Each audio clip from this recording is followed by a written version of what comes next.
Leftist लोग हमें अक्सर बोलते हैं कि हमें जन्म के आधार पर गर्व नहीं महसूस करना चाहिए, कर्म के आधार पर करना चाहिए। कि हमने जो काम करा है, उससे कुछ अचीव करा है, उसके ऊपर प्राइड महसूस करो। जो तुमने करा ही नहीं, जिसमें तुम्हारा रोल नहीं है, उस पर काय बात का गर्व महसूस कर रहे हो। लेकिन अगर आप लेफ्टिस्ट फ्रेमवर्क को ढंग से सोचोगे तो मेरे हिसाब से आप अपने कर्म के ऊपर भी गर्व नहीं महसूस कर सकते। क्योंकि वो कहेंगे अगर आपने कर्म के हिसाब से भी कुछ अचीव करा तो अपनी प्रिविलेजेस की वजह से करा। जैसे फॉर एग्जाम्पल अंबानी का बेटा है, वो कुछ बढ़िया अचीव कर भी लेगा, कहेंगे तू तो प्रिविलेज था, क्या बात का प्राइड महसूस कर रहा है। और टेक्निकली वो बात गलत भी नहीं है, क्योंकि हाइपोथेटिकली अगर सबकी बॉडीली प्रिविलेजेस और सर्कमस्टांशियल प्रिविलेजेस सेम हो तो उनकी पोटेंशियल अचीवमेंट भी सेम ही होगी। कर्म उस केस में या काम करना उस केस में बिल्कुल ही ट्रिवियल हो जाएगा। भाई हम लोग कोई काम कर पाते हैं, वो क्यों कर पाते हैं? क्योंकि हमारे पास प्रिविलेज है वो काम करने की भी।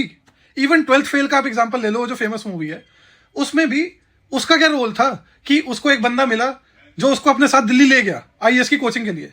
उसका तो कोई रोल नहीं था उसमें, प्रिविलेज है एक तरीके की। वहां जाके वो आटे की चक्की में काम कर पाया, बॉडीली प्रिविलेज। उसके बाद उसके जो साथ के मतलब उसका मेंटोर था, वो कोचिंग वाला जो था, उसने कहा यार तू अब पढ़ाई पे ध्यान दे, क्या तू आटा चक्की वगैरह में लग रहा है, और अपना एग्जाम प्रिपेयर कर। ये भी प्रिविलेज है। उसका तो कर्म ट्रिवियल है ना इसमें, वो जो कर पाया उसकी प्रिविलेज ने उसको अलाउ करा। हाँ वो मिनिमल लेवल ऑफ प्रिविलेज होगी, पर प्रिविलेज थी नेवरदलेस। तो फिर प्राइड का या गर्व का रोल क्या हुआ?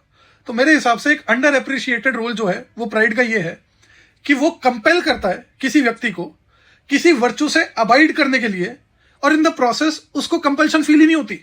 तो जैसे फॉर एग्जाम्पल रामायण में कहता है कि भाई रघुकुल रीत सदा चली आई, प्राण जाए पर वचन न जाए। तो इमेजिन करो रघुकुल में एक व्यक्ति पैदा हुआ है जिसकी इंक्लिनेशन नहीं है इस वर्चू की तरफ कि मैं वचन दूंगा उसको निभाना ही है चाहे मेरे प्राण चल जाए, नहीं है उसका इंक्लिनेशन।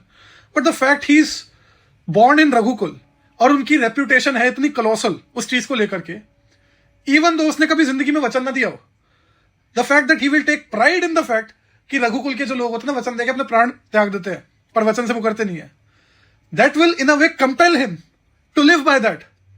अगर उसका मन नहीं भी है तो वो कंपल्शन को न्यूट्रलाइज करके उसकी दिली इच्छा बना देगा उसको। प्राइड का ये फंक्शन होता है एक्चुअली में, एक अंडररेटेड वर्चू। तो ये नहीं बोलना चाहिए कि तूने करा क्या है जो प्राइड ले रहा है। अरे प्राइड का फंक्शन ही ये है कि जिसने वो काम नहीं करा वो काम करने के लिए वो कंपेल्ड हो, और इन द प्रोसेस उसको लगे बिना कि उसको कंपेल किया जा रहा है, इनफैक्ट ही सेलिब्रेट्स इट।